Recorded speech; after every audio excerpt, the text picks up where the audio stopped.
아까 얘기했듯이 위기 두 번째 부분이에요. 여기가 바로 위기 두 번째 부분인데요. 자, 위기 두 번째 부분을 같이 한번 나눠보도록 하겠습니다. 자, 우리 지난 시간에 우리 위기 첫 번째까지에서 우리 1회 그 사생대회에 나가서 이제 그림을 그리는데 옆에 이제 앞에 쪽에 있던 남자아이가 하나 있었죠. 가난의 냄새를 풍기고 있다라고 했었고 자리를 뜨고 싶지만 뗄 수가 없었다고 했어요. 이미 그림을 시작해서. 그죠? 자, 거기까지가 이제 내용이었는데요. 그 가난의 냄새에 쪄들어 있던 그 친구가 바로 영의 나였죠. 이제 영의 나의 시선으로 살펴보도록 하겠습니다. 자, 4학년이 되고 나서 나는 미술반에 들어갔지. 천수기 선생님은 문예반을 맡았는데 미술반을 맡은 주은이 선생님, 새로운 인물이 등장을 하죠. 이 선생님께 나를 부탁을 한 거예요. 그러면서 뭐라고 했냐면 나의 아버지가 가장 뛰어난 재능을 가지고 있다라고 소개를 해주신 거죠. 자, 아버지는 한때 그림을 그리겠다고 할아버지에게 혼이 났어. 자, 이제 아버지의 역사가 나와요. 과거인데 과거에서 더 과거, 대과거로 들어갑니다. 즉 나의 어린 시절의 과거에서 아버지의 어린 시절, 아버지의 어린 시절인 대과거로 들어가는 거야. 자, 그림을 그리겠다 했는 할아버지에게 혼이 났어. 왜냐면 가난한 농사꾼의 자식이 도시에 여유 있는 사람이 즐기는 예술인 미술을 평생 직업으로 삼겠다는 걸 이해를 못한 거야. 그쵸? 요즘 시대가 되니까 이제 미술도 하고 뭐 음악도 하고 예술이 되지만 선생님의 어머니 세대, 그 어머니의 어머니 세대가 예술을 한다는 거는 평범한 집에서는 할 수 없는 겁니다. 그죠? 근데 아버지는요. 고등학교에서 미술반 활동을 했고 실제로 정말 그림을 잘 그리는 거로 인정을 받은 거야. 거기에다가 서울에 있는 국립미술대학에 합격까지 한 겁니다. 진짜 미술의 재능이 많이 있었던 거야. 그리고 이제 할아버지가 그 사실을 알았어. 미술대학에 합격한 사실을 알고 우리 왜 대학의 등록금이 굉장히 비싸잖아요. 그중에서도 예술대학의 등록금은 일반 우리 뭐 문과대학이나 이과대학의 등록금의 2배 이상이거든요. 굉장히 세요. 그래서 그건 이제 정말 웬만한 부유한 집이 아니고서는 못 간단 말이야. 그래서 할아버지는 그걸 호되게 나무랍니다. 그리고 이제 아버지는 이제 그거에 대해 너무 속상하니까 나를 이제 막는구나. 아버지가 나의 길을 막는구나라고 해서 가방을 쌌는데 그만 할아버지가 쓰러지신 거예요. 그래서 아버지는 달구지에 싣고 이제 아버지를 모시고 병원에 갔더니까 곧 돌아가실 것 같다고 했고 유언으로 네 어머니와 동생들을 굶겨서는 안 돼. 아하. 할아버지가 반대한 이유가 너의 가정을 지키라는 거죠.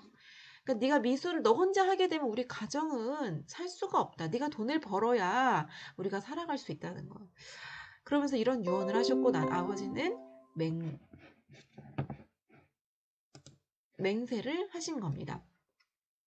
할아버지는 이웃 동네에 살던 친구의 딸을 데려오게 해가지고요. 그 자리에서 약혼까지 하게 합니다. 정약 결혼이죠.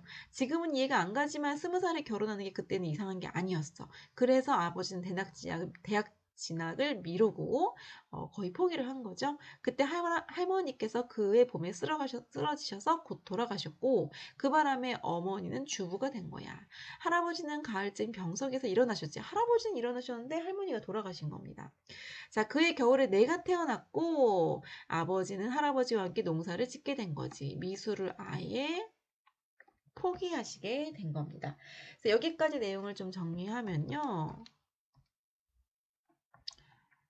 할아버지와 아버지가 뭐하고 있어서 갈등을 겪게 된다는 걸 알 수가 있어요. 할아버지의 가치관은 뭐냐면 가난한 집에서는 뭘 할 수 없어. 예술 활동을 할 수 없어. 그거는 뭐야? 사치야. 아버지의 입장은 나에게 재능이 있어. 그래서 나는 미술을 할 거야. 화가가 될 거야 라는 겁니다. 근데 할아버지가 반대하죠. 너는 미술을 하면 안 돼. 화가를 하면 안 돼. 라고 반대를 하시는 거죠. 그래서 이런 갈등이 첨예하게 대립이 됩니다. 자, 이런 갈등은 우리 무슨 갈등이라고 할까요? 그렇죠. 인물과 인물의 갈등이다 라고 볼 수가 있는 거죠. 인물의 가치관들이 다르기 때문에 갈등을 하는 겁니다. 자, 할아버지의 이런 그 상황에서 이제 어떻게 됐냐면요. 할아버지가 쓰러지셨죠. 그러면서 아버지는 할아버지를 데리고 병원에 갔고요. 쓰러지시면서 유언으로 너의 가정을 지켜라. 우리 가정을 지켜라. 라고 했고요. 결국 아버지는 미술을 어떻게 하게 되신 거야? 포기하신 거죠. 그래서 농사꾼이 되신 겁니다. 자, 이때 아버지가 미술을 포기하면서 느꼈을 심리는 어떨까요? 그렇죠. 매우 슬프셨겠죠. 이 슬픔이 짙어서 우리 무엇이 되는 거야? 그렇죠. 한이 되는 거죠. 우리 못다 이룬 꿈은 결국 한으로 마음에 남잖아요. 지금 이런 시대는, 여러분 시대는 꿈을 못 이루어서 한이 되는 거는 거의 없어요. 왜냐면 위에서 다 서포트를 해주시거든요. 어디 뭐 대학 가겠어? 다 대주시고. 그죠? 배우겠어? 다 대주시고. 근데 우리 전전 세대만 해도 배움의 길이 좁았어요. 그래서 이런 못다 이룬 꿈에 대한 슬픔과 한이 되게 많았습니다. 그래서 아버지가 이 한을 누구한테 풀려고 한 거예요? 그렇죠. 아들이죠. 아들인 나에게 풀려고 한 거야. 아들에게도 나의 재능이 있을 거야. 이렇게 연결이 되는 겁니다. 아시겠죠? 근데 진짜 비하인드 스토리 보면 이 아들이 진짜 뭐가 돼요? 유명한 화가가 되잖아요. 백선규라는. 그래서 이 아버지도 결국은 자기 꿈을 이룬 거죠. 그죠? 아들을 통해. 자, 나는 미술반에 들어가서 그림을 많이 그리지는 않았어. 이제 나의 이제 어린 시절로 다시 돌아왔어, 과거로. 미술을 근데 열심히 그리지 않았어. 자, 왜 그럴까? 왜 그림을 많이 그리지 않았을까? 자, 한 해 전에 3학년에 학교 대표로 나간 건 비밀이었지. 한 해 전에 나갔다고 지난 시간에 우리 배웠었죠? 주은이 선생님은 알았어. 그러니까 내가 연습을 안 해도 못 본 척 해준 거야. 아하, 내가 연습을 안 한 건 좀 약간, 어떻게 보면 좀, 나의 재능에 대한 확신이 있어서 그렇겠죠. 나는 뭐 그림 연습 안 해도 잘해. 뭐 이런 뉘앙스죠. 그리고 그거를 약간 묵인해 준 게 누구냐면 주은이 선생님. 왜냐면 3학년 때 장원을 했잖아. 그쵸? 3학년 때 나가서 4학년들을 제치고 장원을 했기 때문에 이 장원을 한 거 주은 선생님이 알고 계시거든요. 그래서 내가 열심히 연습을 안 해도 좀 눈 감아 주시는 거야. 자, 군 학예대회에서 이제 48색짜리 크레파스 5통이랑 이런 선물을 받았는데 내가 결국 그걸 받을 수는 없었어. 자, 왜냐면 나에게 이름을 빌려준 4학년 5반 대표가 입을 싹 씻어버린 거야. 그때 우리 4학년 5반 대표가 이름을 빌려줬었다고 했잖아요. 근데 장원도 그 친구의 이름으로 나갔겠죠. 그런데 그 친구가 자기의 이름으로 나왔으니까 그냥 그걸 받고 안 돌려준 겁니다. 그게 알려지면 자기도 망신이니까 그냥 비밀을 지켰어. 자, 그래서 나는 그림 그릴 때 몽당 연필처럼 짤막한 크레파스하고 이미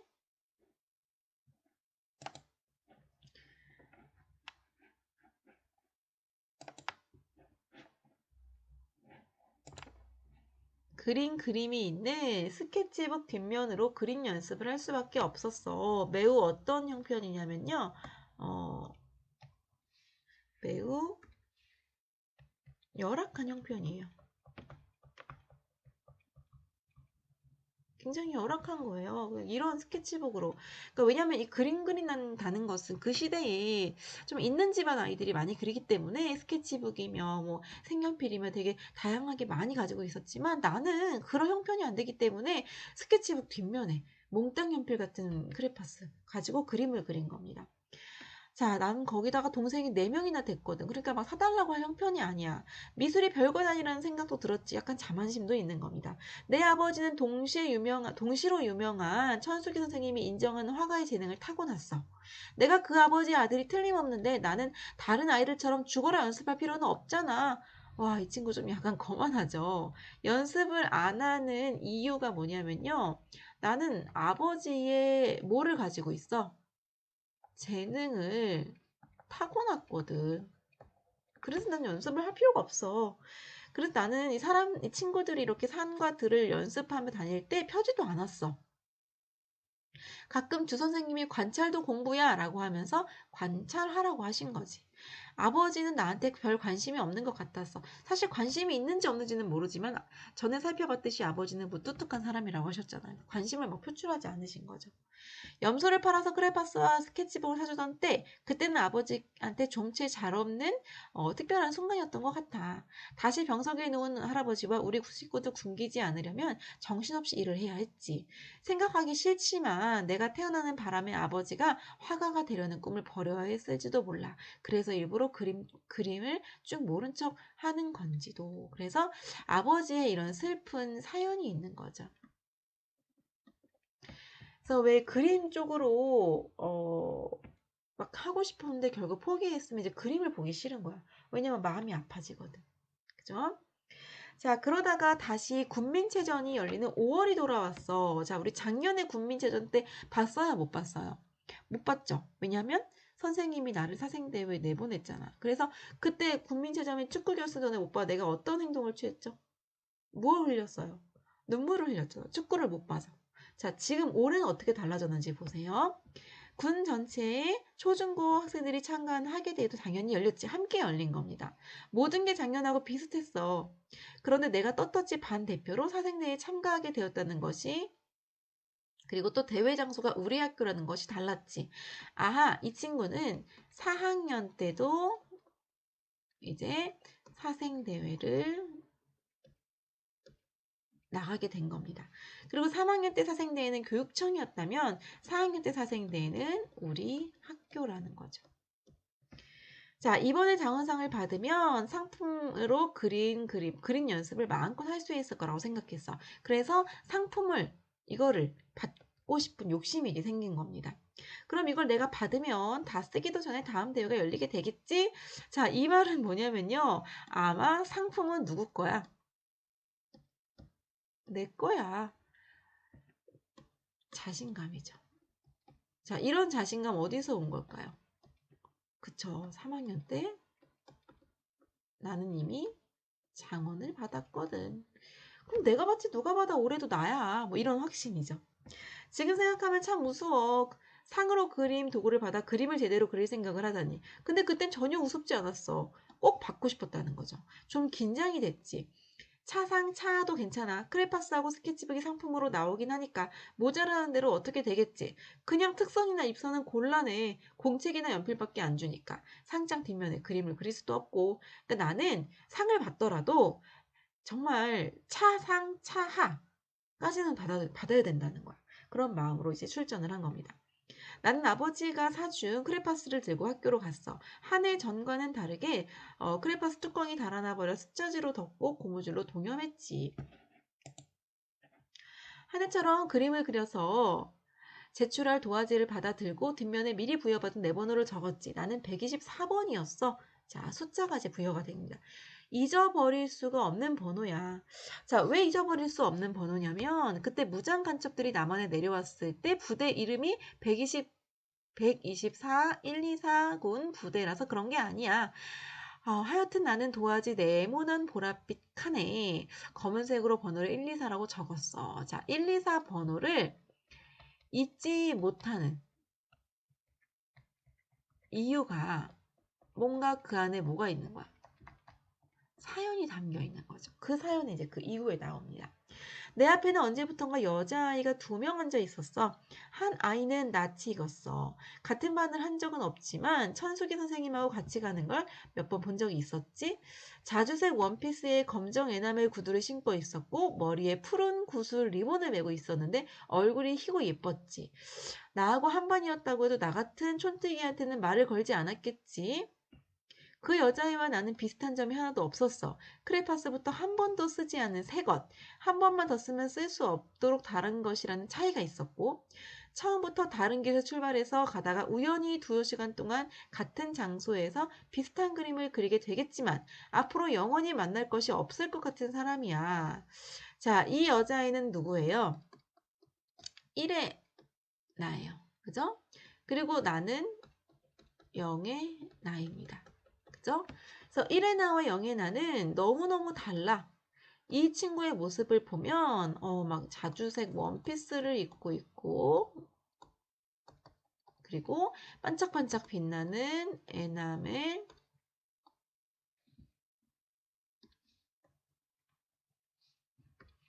에나멜 구두를 신고 있습니다. 그죠?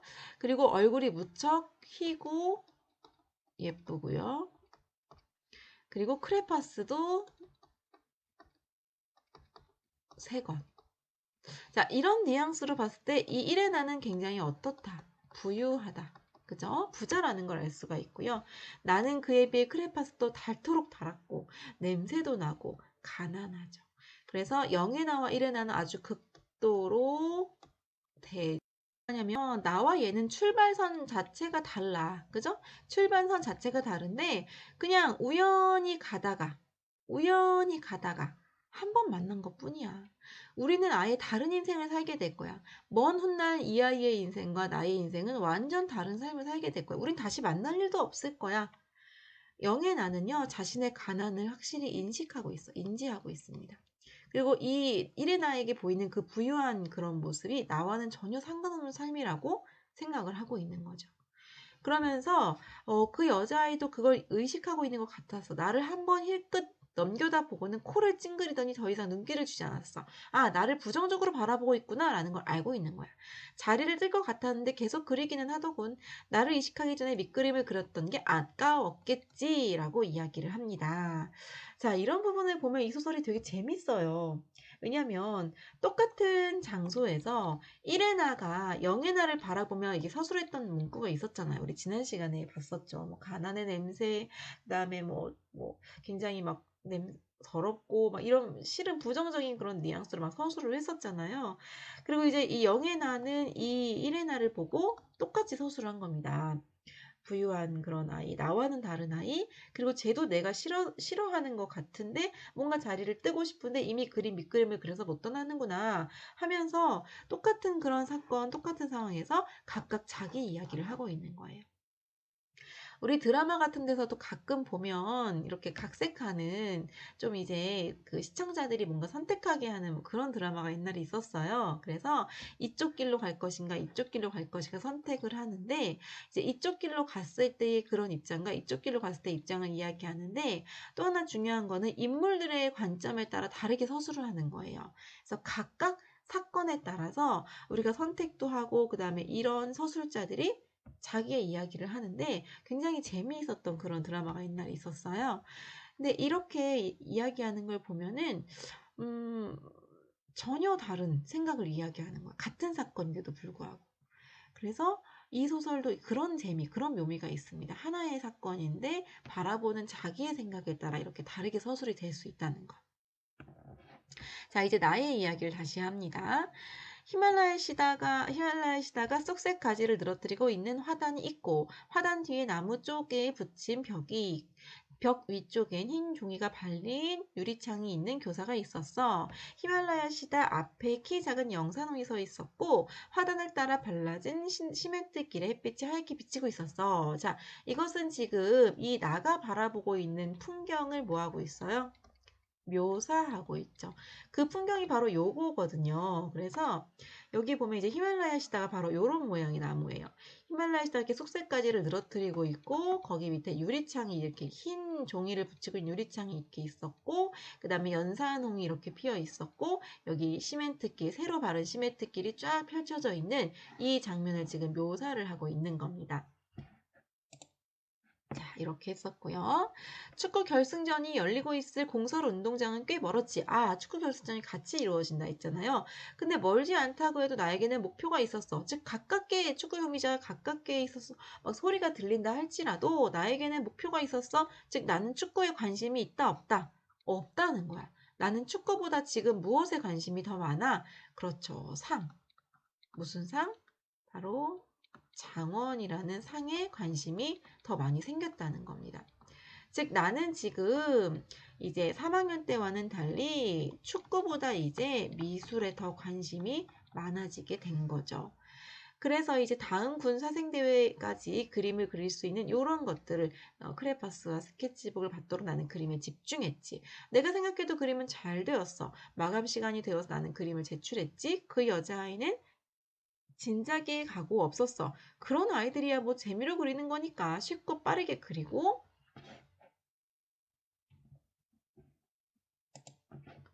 그려버렸을 거라고 생각했지. 할아버지 말이 맞았을지도 몰라. 그림 같은 건 돈 많은 사람들이 시간을 주체할 수 없어서 하는 놀이라고. 우리 같은 가난뱅이 농사꾼 무지렁이들이 무지렁이는 이제 굉장히 아무것도 모르는 사람들을 말해요.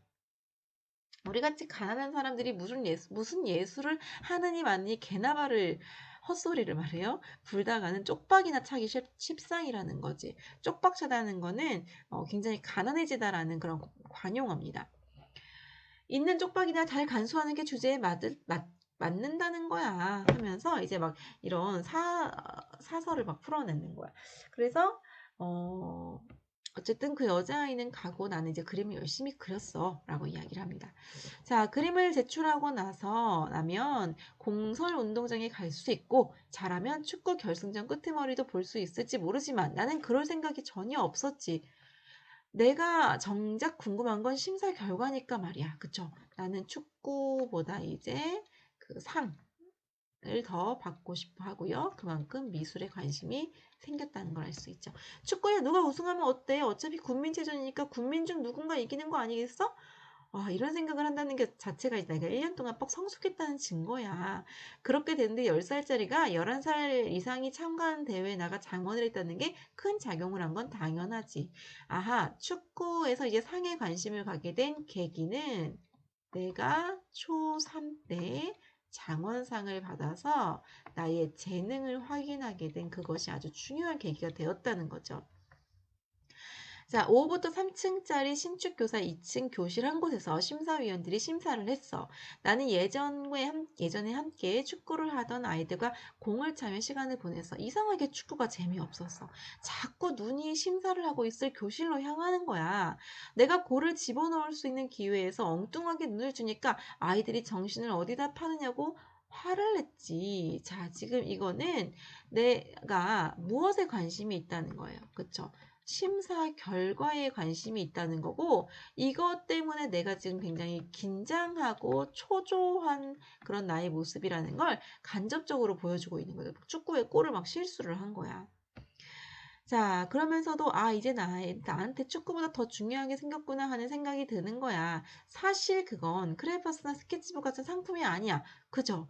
그건 내가 가지고 있는 재능. 그러니까 내가 진짜 이 심사 결과를 바라는 건 그 상품이 아니라는 거야. 내가 바라는 건 뭐냐면 나의 재능, 아버지에게서 물려받은 천부적인 천재적인 재능을 명백히 확인받고 싶다는 충동이었어. 초3 때 확인했지만 그땐 뭐 우연일 수도 있잖아. 한 번 더 확인해보자. 이때도 내가 상을 받으면 난 진짜 천재적인 재능을 가지고 있어 라고 자신의 재능을 확인하고 싶다는 거죠. 자, 심사하는데 그렇게 오랜 시간이 걸리는 줄은 몰랐어. 다리가 아프도록 축구를 하고 막 몸을 씻고 아이들이 풀빵을 사 먹으러 간다고 했는데 따라가지 않은 거야. 왜 안 따라갔을까요? 그렇죠. 심사 결과를 듣고 싶은 거죠. 고픈 배를 부여받고 교사 앞에 앉아 있었어. 심사 결과를 알 수 있을 거라고 생각한 건 아니야.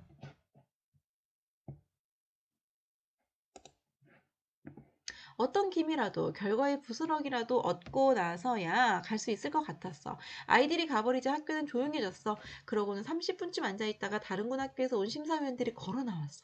이제 심사가 끝난 겁니다. 물론 나한테 관심을 가진 사람은 없었지. 내가 누군지 모르죠. 번호만 쓰니까 사람도 모르는 거죠. 주 선생님이 보였어. 심사를 한 건 우리 학교의 미술 지도 교사로 참관을 하고 있다는 건 있던 것 같았어. 심사를 한 건 아니고. 자, 교문 조금 못 미친 곳에서 심사위원들과 인사를 하는 주 선생님은 뒤돌아서 내가 앉아있는 곳으로 걸어왔어.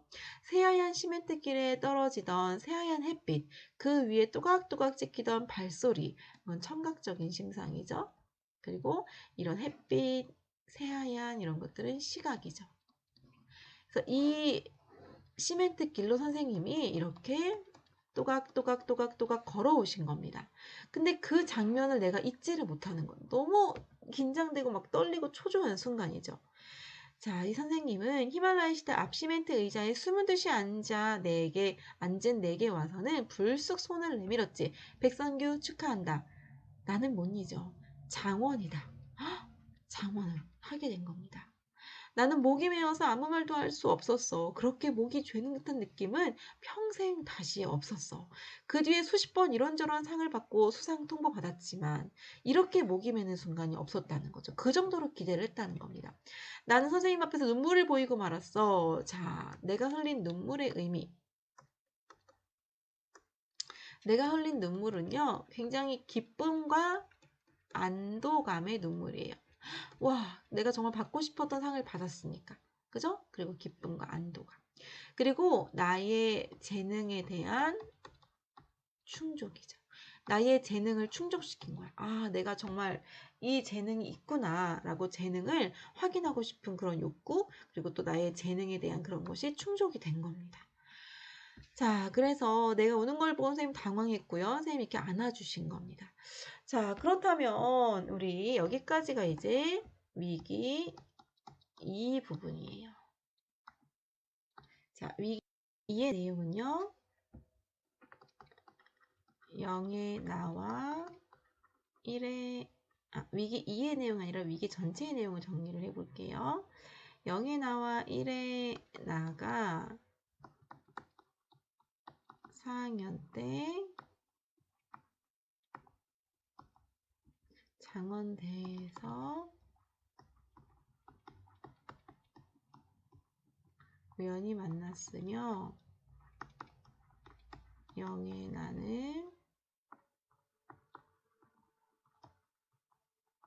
주 선생님께 장원을 통보받음 이렇게 정리를 해볼게요. 그래서 위기 1의 나와 2의 나 위기 1과 위기 2를 같이 정리하면 0의 나와 1의 나가 4학년 때 장원대에서 우연히 만났고 그죠? 그리고 또 0의 나가 주 선생님께 장원을 통보받은 겁니다. 자, 여기까지 내용을 살펴보았고요. 다음 시간에는 이제 절정 부분이 나오는데요. 절정은 갈등의 최고조예요. 그리고 반전이 일어납니다. 굉장히 흥미진진한 부분이거든요. 자, 절정의 부분을 한번 미리 읽어오시기 바랍니다.